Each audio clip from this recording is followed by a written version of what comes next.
اعوذ باللہ من الشیطان الرجیم۔ پناہ مانگتا ہوں میں اللہ کی شیطان مردود سے۔ بسم اللہ الرحمن الرحیم۔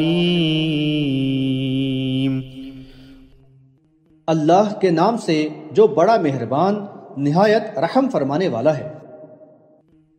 قل اننی ہدانی ربی الى صراط مستقیم دینا قیما ملت ابراہیم حنیفا وما کان من المشرکین۔ تم کہہ دو کہ میرے رب نے مجھے سیدھا راستہ دکھا دیا ہے، یعنی صحیح اور محکم دین، ابراہیم کا طریقہ جو یکسو تھے اور مشرکوں میں سے نہ تھے۔ حاشیہ نمبر 227۔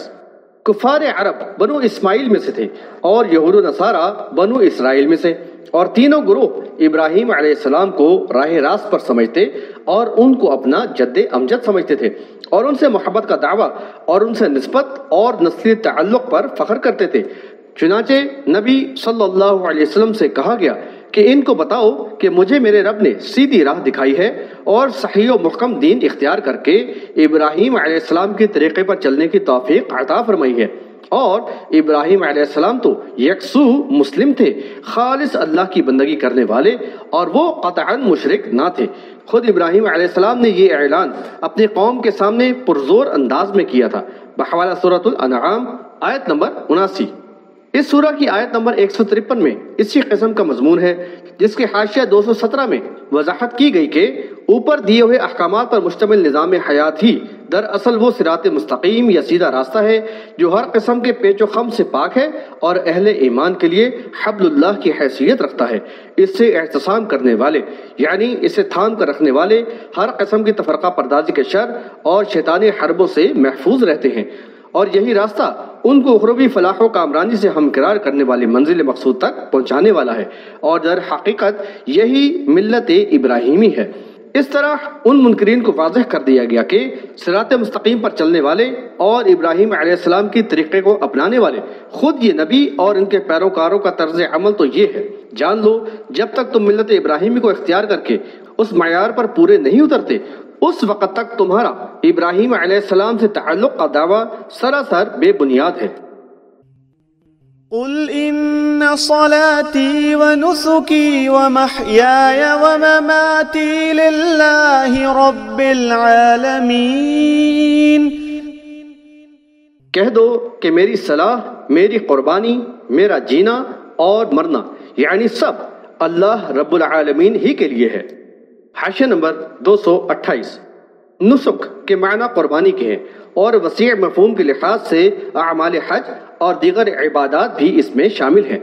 دراصل صراط مستقیم پا لینے اور مسلم بن جانے کے بعد تو اللہ تعالیٰ کی رضا کا حصول ہی انسان کی زندگی کا محور ہو جاتا ہے، اس کی انفرادی سوچ اور خواہش نفس حکم الہی کے تابع ہو جاتی ہے، پھر اس کی بدنی و مالی عبادات، صوم و صلاح، قربانی اور ہر قسم کا انفاق اللہ رب العالمین کے لیے ہی ہوتا ہے۔ الغرض اس کی زندگی کے تمام معاملات اللہ تعالیٰ کے احکامات اور اس کی ہدایت کے سانچے میں ڈھل جاتے ہیں۔ مرنے کے بعد بھی وہ اللہ سے ملاقات اور اس کی رحمت اور انعام پانے کا امیدوار اور آرزومند ہوتا ہے، نیز اس کے عذاب کا خوف اسے تقویٰ کے راستے پر جمائے رکھتا ہے۔ لہذا اس کی ساری زندگی اسی سعی و جہد میں گزرتی ہے کہ وہ سچے مسلم کی حیثیت سے جیے اور اسی حال میں موت سے ہمکنار ہو، تاکہ اللہ کے عذاب سے بچ جائے اور اس کے رحم و کرم اور انعامات کا مستحق ٹھہرا دیا جائے۔ اس مقصد کے حصول کے لیے زندگی کا ایک ایک لمحہ رب کی عبادت اور اس کے دین کی سربلندی کے لیے وقف کر دیا جاتا ہے۔ لا شریک لہ وبذلک امرت وانا اول المسلمین۔ اس کا کوئی شریک نہیں اور مجھے یہی حکم ملا ہے، اور میں سب سے اول مسلم یعنی مطیع فرما ہوں۔ حاشیہ نمبر 229۔ اللہ تعالیٰ کو وحدہ لا شریک مان لینے اور صدق دل سے اس کا اقرار کر لینے کے بعد بندگی اور شکر گزاری میں تمام پہلوؤں سے اس کا تعلق صرف اور صرف اللہ رب العالمین ہی سے ہو جاتا ہے، اور کسی اور ہستی کے لیے دل میں عقیدت و محبت کا کوئی مقام باقی نہیں رہتا۔ بندہ ہر لحاظ سے اپنا رخ صرف اور صرف اس ایک ذات باری تعالیٰ کی طرف کر لیتا ہے، اور پھر اس یکسوئی کا اظہار اس کے اعمال سے ہوتا ہے، جیسا کہ اوپر بیان کیا گیا۔ حاشیہ نمبر 230۔ ہر نبی الہ واحد کی بندگی کی دعوت دینے کے لیے ہی مبعوث کیا گیا ہے، بحوالہ سورۃ النحل آیت نمبر 36، سورۃ الانبیاء آیت نمبر 25۔ وہ سب سے پہلے اپنی نبوت پر خود ایمان لا کر وحی کی اتباع کرنے والا ہوتا ہے، اور اپنے قول و عمل سے خود کو اللہ کی وحدانیت کا مصداق ثابت کرتا ہے، نیز اپنے عمل، اخلاق و کردار سے اللہ تعالیٰ کی اطاعت و فرما برداری کا اعلیٰ ترین نمونہ پیش کر کے اپنے آپ کو سب سے پہلا مسلم و مومن ثابت کرتا ہے۔ قل اغیر اللہ ابغی ربا وهو رب كل شيء ولا تكسب كل نفس إلا عليها ولا تزر وازرة وزر أخرى ثم إلى ربكم مرجعكم فينبئكم بما كنتم فيه تختلفون۔ یعنی ان سے کہو کہ کیا میں اللہ کے سوا کوئی اور رب تلاش کروں، حالانکہ وہ ہر شے کا رب ہے، اور جو کوئی یعنی برا کام کرتا ہے اس کا بار اسی پر ہوگا، اور کوئی بوجھ اٹھانے والی جان دوسری کا بوجھ نہ اٹھائے گی۔ پھر تم سب کو اپنے رب کی طرف ہی لوٹ کر جانا ہے، پھر وہ تمہیں بتا دے گا جن چیزوں میں تم اختلاف کیا کرتے تھے۔ حاشیہ نمبر 231۔ یہاں منکرین پر گہرا طنز کیا گیا ہے۔ کفار اور اہل کتاب نے اللہ کو رب العالمین مانتے ہوئے بھی اس کی ذات و صفات اور اختیارات میں نبیوں، ملائکہ اور دوسری ہستیوں کو شریک کیا ہوا تھا۔ نبی صلی اللہ علیہ وسلم سے کہلوایا گیا کہ ذرا ان سے پوچھو کہ کیا میں اللہ کے سوا کوئی اور رب تلاش کروں؟ اللہ تعالیٰ تو اس کائنات کا خالق و مالک اور مدبر الامور ہے، ہر شے اس سے قبضہ قدرت میں ہے، وہی تمام مخلوقات کا رازق، ان کی ساری ضروریات پوری کرنے والا اور ہر قسم کے نفع و نقصان کا اختیار رکھنے والا ہے، اور ساری مخلوق اس کی محتاج ہے، یعنی وہ ساری کائنات اور اس کی ہر شے کا رب ہے۔ اب میں اس کی دنیا میں رہتے ہوئے اور اس کی عطا کردہ بیش بہا نعمتیں استعمال کرتے ہوئے تمام حقائق سے صرف نظر کر کے ایسا غیر معقول رویہ اپناؤں کہ دوسروں کو اس کی ربوبیت میں شریک کر کے یوم حساب پشیمانی اور دائمی خسارے میں مبتلا ہو جاؤں، اس سے بڑی نادانی اور جہالت کیا ہوگی؟ حاشیہ نمبر 232۔ اللہ کے رسول صلی اللہ علیہ وسلم کے ذریعے دین حق پر چلنے والوں، ملت ابراہیم علیہ السلام کے پیروکاروں کا طرز عمل بیان کر کے یہ واضح کرا دیا گیا کہ اللہ کے رسول صلی اللہ علیہ وسلم خود سب سے پہلے مومن و مسلم ہیں، لہذا ان سے یہ توقع رکھنا عبث ہے کہ وہ کوئی اور راستہ اختیار کر کے اللہ کے غیظ و غضب کو دعوت دیں۔ اللہ کے یہاں جزا و سزا کا دار و مدار حسب و نسب پر نہیں بلکہ انسان کے ایمان و عمل کے اوپر ہے۔ رب ذوالجلال عادل حقیقی ہے، اس کی عدالت عدل و انصاف کی عدالت ہے، وہاں ظلم و زیادتی کا تو تصور بھی نہیں کیا جا سکتا۔ وہاں ایسا نہیں ہوگا کہ کرے کوئی اور بھرے اور کوئی، یا کسی کے عمل کا بدلہ کسی اور کو دے دیا جائے۔ وہاں تو ایمان خالص کے ساتھ اللہ کی فرما برداری کرنے والا اپنے اعمال کا اجر پائے گا اور انعام پانے والوں میں شامل ہوگا، اور کفر و شرک یا بد اعمالی کی روش اختیار کرنے والے کو اپنے کیے کی سزا بھگتنی ہوگی۔ سورہ عنکبوت آیت نمبر 12 میں کفار کے شوشوں کا ذکر کیا گیا۔ وہ اہل ایمان کو اکساتے تھے کہ ہمارے ساتھ آ جاؤ، ہم تمہاری خطاؤں یعنی کہ بوجھ کو اٹھائیں گے۔ ان کو سختی سے جواب دے دیا گیا کہ یہ ان کے گناہوں میں سے کچھ بھی اٹھانے والے نہیں، یہ بالکل جھوٹے ہیں۔ یہ بات سورہ فاطر آیت نمبر 18 میں بھی کہی گئی ہے، اور یہاں بھی اسی پر زور دیا گیا ہے کہ برائی کرنے والے کو خود ہی اپنی برائی کی سزا بھگتنی ہوگی، کوئی کسی کا بوجھ نہ اٹھائے گا۔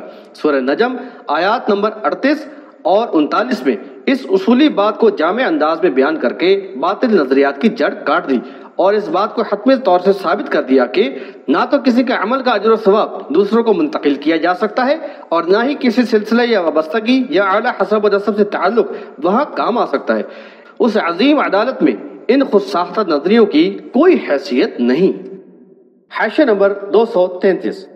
آخر میں بطور تنبیہ و تحدید فرمایا کہ ہر قسم کے دلائل کے باوجود یہ منکرین اختلافات ختم کر کے حق کی طرف رجوع کرنے کے لیے تیار نہیں، تو ان کو بتا دو کہ مہلت امتحان ختم ہونے کے بعد سب کو رب کی بارگاہ میں حاضر ہونا ہے، وہاں ان کے اختلافات کی حقیقت کھول کر ان کے سامنے رکھ دی جائے گی۔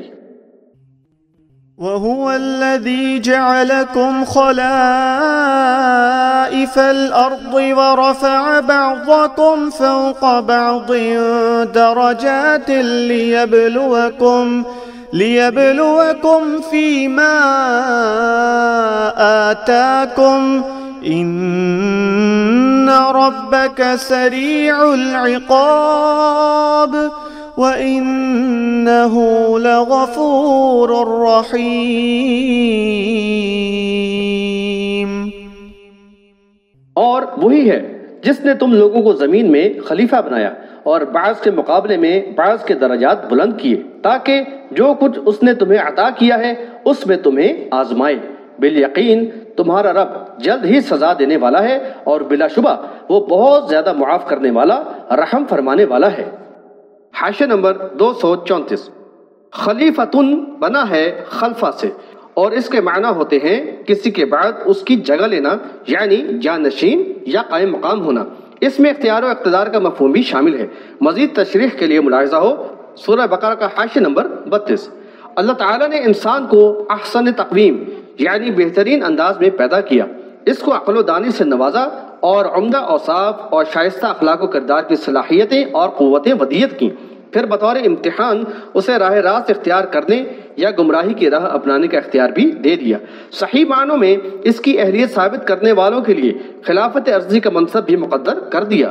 تاریخ شاہد ہے کہ یہ منصوبہ مختلف ادوار میں روب عمل آتا رہا ہے۔ انسانوں میں کسی کو کم اور کسی کو زیادہ وسائل، مال و زر اور جائیداد وغیرہ عطا کر کے درجات و مراتب کے فرق کے ذریعے بھی لوگوں کو آزمائش میں ڈالا گیا ہے۔ اس مقصد حیات اور منصوبہ ربانی کی یاد دہانی اور وضاحت کے لیے انبیاء علیہ السلام آتے رہے ہیں۔ اب جو کوئی آفاق و انفس کے دلائل و شواہد کو بنظر غیر دیکھے، مشیت الہی کو سمجھ کر اس کی آیات پر ایمان لائے اور کتاب اللہ کے احکامات کی پیروی کرنے لگے، تو وہ اللہ کے عذاب سے بچ سکتا اور دائمی فلاح حاصل کر سکتا ہے۔ لیکن حقائق سے روگردانی کر کے نافرمانی کی روش اختیار کرنے والوں کے لیے رب ذوالجلال سریع العقاب یعنی جلد سزا دینے والا ہے، البتہ توبہ کر کے اصلاح کرنے والوں کے لیے وہ بے حد معاف کرنے اور رحم کرنے والا ہے۔